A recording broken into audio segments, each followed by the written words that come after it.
दोस्तों नमस्कार। आप देख रहे हैं अपना YouTube channel be your money manager. दोस्तों 1 जुलाई 2021 से टीडीएस यानी टैक्स डिडक्टेड एट सोर्स के नए नियम लागू हुए हैं। नए नियम पर हम विस्तार से बात करेंगे। उससे पहले टीडीएस और टीसीएस के बारे में हम थोड़ी बात कर लेते हैं। तो टीडीएस यानी tax deducted at source, Hindi में उसको स्रोत पर कर कटौती कहते हैं, और टीसीएस यानी टैक्स कलेक्टेड एट सोर्स यानी स्रोत पर कर संग्रह। दोनों टैक्स वसूल करने के तरीके हैं। टीडीएस और टीसीएस दोनों मामलों में रिटर्न फाइल करने की जरूरत पड़ती है। अगर किसी व्यक्ति को एक सीमा से अधिक आय हुई है तो उस आय से एक निश्चित रकम काट ली जाती है। टैक्स के रूप में काटी गई इस रकम को ही टीडीएस कहते हैं। किसी को पेमेंट के समय पेमेंट देने वाला यानी पेयर इसे काटता है। आमतौर पर टीडीएस अलग अलग तरह के इनकम स्रोतों जैसे कि सैलरी, किसी निवेश पर मिला ब्याज, प्रोफेशनल फीस, कमीशन, ब्रोकरेज इत्यादि पर काटा जाता है। पेमेंट करने वाले व्यक्ति या संस्था पर टीडीएस भरने की जिम्मेदारी होती है। इन्हें डिडक्टर कहा जाता है। दूसरी ओर जो व्यक्ति टैक्स काट के भुगतान प्राप्त करता है उसे डिडक्टी कहा जाता है। टीडीएस के रूप में काटी गई रकम को सरकार के खाते में जमा करना जरूरी होता है। हर डिडक्टर को टीडीएस सर्टिफिकेट जारी करके यह बताना भी जरूरी है कि उसने कितना टीडीएस काटा है और सरकार को जमा किया है। वही बात अगर टीसीएस की करें तो टीसीएस यानी टैक्स कलेक्टेड एट सोर्स वह टैक्स है जो विक्रेता खरीदार से वसूलते हैं। ऐसा तब किया जाता है जब खरीदार उनसे कोई चीज खरीदता है। कुछ खास तरह की वस्तुओं के विक्रेता ही इसे कलेक्ट करते हैं। तो चलिए, आपने टीडीएस और टीसीएस के बारे में जाना, दोनों में फर्क जाना। अब हम बात कर लेते हैं कि 1 जुलाई 2021 से क्या नए नियम लागू हुए हैं टीडीएस को लेकर के। तो अगर आपकी इनकम टीडीएस डिडक्शन की कैटेगरी में आती है लेकिन आपने अपना इनकम टैक्स रिटर्न नहीं भरा है तो आपको और आप जैसे टैक्स पेयर्स को अधिक दर से टीडीएस चुकाना होगा। इसके अलावा अगर ऐसे टैक्स पेयर्स के पास पैन नहीं है तो उन्हें और भी अधिक दर से टीडीएस चुकाना होगा। यह नया टीडीएस नियम 1 जुलाई 2021 से लागू हो गया है। वित्त मंत्री ने बजट 2021 में टीडीएस को लेकर इनकम टैक्स एक्ट में एक नया प्रावधान जोड़ा। इस नए प्रावधान के तहत जिन इंडिविजुअल्स टैक्स पेयर्स ने अपना आईटीआर नहीं फाइल किया है और उनकी आय पिछले 2 प्रीवियस ईयर्स से 50,000 रुपए से अधिक टीडीएस डिडक्शन की श्रेणी में आती है तो उन्हें अधिक दर से टीडीएस देना होगा। इनकम टैक्स एक्ट के उपयुक्त प्रावधानों में स्पेसिफाइड दरों का 2 गुना या 5% की दर से जो भी अधिकतम हो उस दर से टीडीएस चुकाना होगा। पैन की जानकारी नहीं दिए जाने पर क्या होगा? ड्यू डेट तक आईटीआर फाइल नहीं करने के अलावा अगर स्पेसिफाइड पर्सन ने टीडीएस चुकाने वाले को पैन की जानकारी नहीं दी है तो टीडीएस रेट 20% से अधिक हो सकता है, यानी काफी नुकसान उठाना पड़ सकता है। तो चलिए इसको हम उदाहरण से समझते हैं कि किस तरह से नुकसान होगा। मान लेते हैं कि एबीसी कंपनी पिछले 2 वर्षों के लिए मिस्टर जेड को 60 लाख रुपए का कॉन्ट्रैक्ट पेमेंट कर रही है। इस पर एबीसी 1% की दर से टैक्स डिडक्ट करेगी। कहने का मतलब हुआ सालाना 60 लाख का 1% के बराबर यानी सालाना 60,000 रुपए टैक्स डिडक्ट करेगी।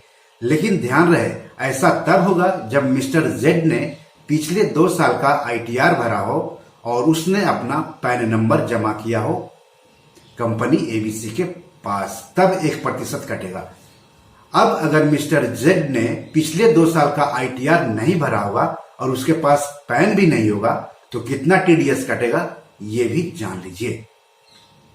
तो अगर मिस्टर जेड ने दोनों वर्षों में ही आईटीआर नहीं भरा और इसकी ड्यू डेट भी निकल चुकी है, ऐसे में एबीसी तीसरे साल में इसकी पुष्टि करने के बाद 5% की दर से टैक्स काटेगा जो 1% के 2 गुने 2% से अधिक है। कहने का मतलब हुआ 60 लाख का 5% यानी 3 लाख रुपए टीडीएस देना होगा मिस्टर जेड को अगर आईटीआर फाइल नहीं करता है और आईटीआर फाइल करने की ड्यू डेट खत्म हो चुकी है तब। अब अगर मान लें कि मिस्टर जेड ने पैन की जानकारी नहीं दी हो तो टीडीएस 20% की दर से देना होगा जो 5% और 2% से अधिक है। यानी इस स्थिति में मिस्टर जेड को 60 लाख का 20% मतलब 12 लाख टीडीएस देना होगा। तो इस तरह से आप आईटीआर रेगुलर फाइल करें, अपना पैन नंबर भी दें, और कहीं पर भी कॉन्ट्रैक्ट लेते हैं तो आईटीआर फाइल जमा करें और पैन नंबर जमा करें, ताकि आप इस होने वाले नुकसान से बच सकते हैं।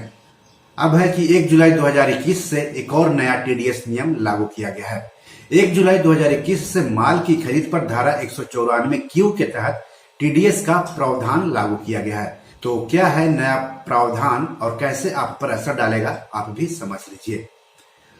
तो किस पर लागू होगा, सबसे पहले हम जान लेते हैं। जिन खरीदारों का बीते हुए वर्ष में टर्नओवर सकल प्राप्तियां बिक्री 10 करोड़ रुपए से अधिक था, टीडीएस की धारा 194Q सिर्फ उन्हीं खरीदारों पर लागू होगा। इसके मुताबिक 31 मार्च 2021 को समाप्त हुए वित्त वर्ष में जिन क्रेताओं का टर्नओवर 10 करोड़ रुपए से अधिक था, उन्हीं को अपने निवासी विक्रेता से एक वित्तीय वर्ष में 50 लाख रुपए से ऊपर की खरीद होने पर टीडीएस काटना है। यह टीडीएस शुरुआती 50 लाख रुपए की रकम छोड़कर शेष रकम पर काटा जाना है।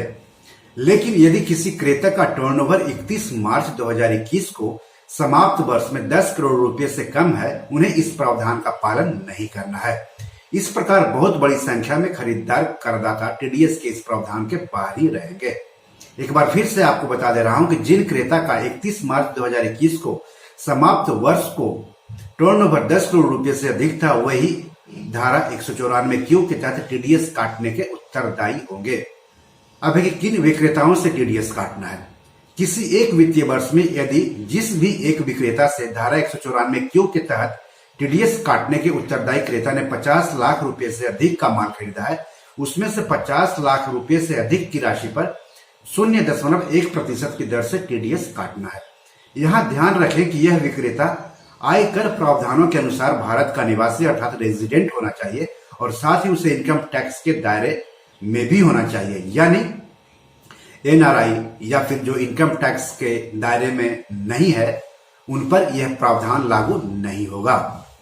अब है कि किस रकम पर टीडीएस काटना है। यह टीडीएस एक वित्तीय वर्ष में 50 लाख रुपए से ऊपर की रकम पर ही काटना है। अर्थात यदि खरीद 60 लाख रुपए की है तो विशिष्ट क्रेता यानी धारा 194Q के तहत टीडीएस काटने के उत्तरदायी क्रेता को टीडीएस सिर्फ 50 लाख रुपए के ऊपर की रकम पर अर्थात 10 लाख रुपए पर ही काटना है। यहाँ ध्यान रखें, हर वर्ष यदि टीडीएस इस धारा के तहत काटना बनता है तो हर वर्ष पहले हर विक्रेता का 50 लाख रुपए को छोड़कर ही काटना होगा। उदाहरण के लिए यदि एक क्रेता ने एक विक्रेता से 4 बार में प्रत्येक बार 60 लाख रुपए का माल खरीदा, तो इस प्रकार एक वित्तीय वर्ष में मान लीजिए उसने कुल 240 लाख का माल खरीदा, तो अब उसे इसमें से 50 लाख रुपए घटाकर कुल 190 लाख रुपए पर ही टीडीएस काटना है। अब एक बात और ध्यान रखें कि यह 50 लाख रुपए की सीमा एक वित्तीय वर्ष के लिए है, इसलिए अब जब यह प्रावधान 1 जुलाई 2021 से लागू हो रहा है तो टीडीएस तो आपको 1 जुलाई 2021 के बाद की खरीद पर ही काटना है, लेकिन 50 लाख की सीमा मालूम करते समय 1 अप्रैल 2021 से खरीद को भी गणना में लेना होगा। इनकम टैक्स डिपार्टमेंट ने इस पर सफाई दी है। अब उदाहरण से इसको समझिए। एक्स एंड कंपनी ने वाई एंड कंपनी से 1 अप्रैल 2021 से 30 जून तक खरीद 40 लाख रुपए की है और अब 1 जुलाई 2021 को एक और खरीद इसी कंपनी से 30 लाख रुपए की है। तो अब इस खरीद पर 30 लाख रुपए में से 10 लाख रुपए घटाकर 20 लाख रुपए पर टीडीएस काटना है। एक वित्तीय वर्ष की सीमा प्रति विक्रेता 50 लाख रुपए है, तो एक्स एंड कंपनी ने 30 जून से पूर्व ही इस सीमा में से 40 लाख रुपए की खरीद कर ली है। तो अब 50 लाख रुपए की सीमा में से 10 लाख रुपए ही बचे हैं, इसलिए यही राशि 1 जुलाई 2021 को की गई खरीद में से घटाई जाएगी। तो यह टीडीएस उस समय काटना है जिस समय यह राशि विक्रेता के खाते में जमा अर्थात क्रेडिट की जाती है या उसे भुगतान की जाती है में से जो घटना पहले हो, अर्थात जब क्रेता द्वारा माल के खरीद की प्रविष्टि करते समय माल खाते को डेबिट कर विक्रेता के खाते को क्रेडिट किया जाता है, उस समय टीडीएस काटना है। लेकिन इस संबंध में विक्रेता को भुगतान पहले ही या एडवांस के रूप में हो गया है तो भुगतान के समय ही टीडीएस काटना है। इसे आप आसान शब्दों में समझ लें। आपने यदि एडवांस राशि का भुगतान नहीं किया है तो आपको माल की खरीद के समय ही आपको यह टीडीएस काटना है, और यदि आपने एडवांस भुगतान किया है तो एडवांस भुगतान के समय ही आपको यह टीडीएस काटना है। यहां आप ध्यान रखें कि जितनी राशि एडवांस दी है उस पर से एडवांस देते समय और शेष राशि माल खरीदते समय यह टीडीएस काटा जाना है। अब है कि टीडीएस की दरें क्या होगी। तो टीडीएस की दरें 0.1% होगी, अर्थात व्यावहारिक रूप से टीडीएस काटने के योग्य प्रत्येक 1 लाख रुपए पर यह राशि 100 रुपये होगी। जितनी रकम जिस पर टीडीएस काटा जाना है उसकी गणना आप कर लें। यहां सिर्फ एक अनुमान के लिए 1 लाख रुपए का उदाहरण दिया गया है।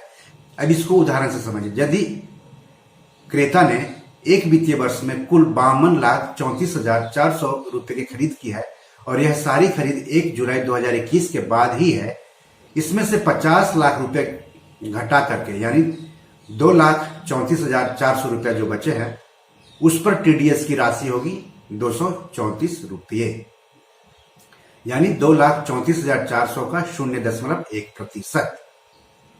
तो वो जो होगा वो टीडीएस होगा। पैन नंबर नहीं देने पर टीडीएस की दर होगी 5%। इनकम टैक्स की धारा 206A में इसका प्रावधान है। यहां यह ध्यान रखें कि यदि विक्रेता अपना पैन नंबर नहीं देता है तो टीडीएस की यह दर 5% होगी।